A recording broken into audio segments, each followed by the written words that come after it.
Serangkaian ulah kelompok kriminal bersenjata, KKB, Organisasi Papua Merdeka, OPM, membuat Indonesia disorot di dunia internasional.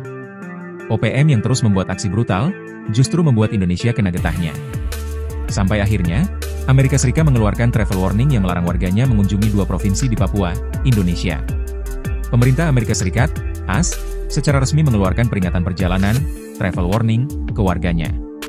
Peringatan ini dikeluarkan dengan alasan meningkatnya eskalasi konflik di wilayah Papua Pegunungan dan Papua Tengah. Konflik di 2 wilayah itu dianggap membahayakan keselamatan warga AS. Dikutip dari AS Express via Tribun Gorontalo, konflik yang terjadi di 2 wilayah tersebut menjadi perhatian utama pemerintah AS.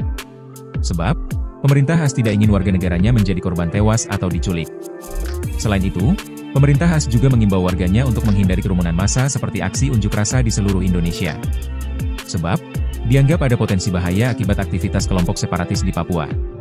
Tak hanya Papua, Amerika Serikat juga memberikan lampu kuning atau level 2 peringatan perjalanan untuk seluruh wilayah Indonesia secara umum. Meskipun demikian, peringatan khusus dengan larangan bepergian secara spesifik ditujukan untuk wilayah Papua Pegunungan dan Papua Tengah.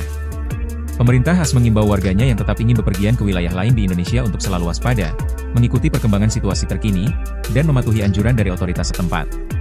Hingga berita ini diturunkan, belum ada penjelasan resmi dari Kementerian Luar Negeri Republik Indonesia terkait dikeluarkannya travel warning ini.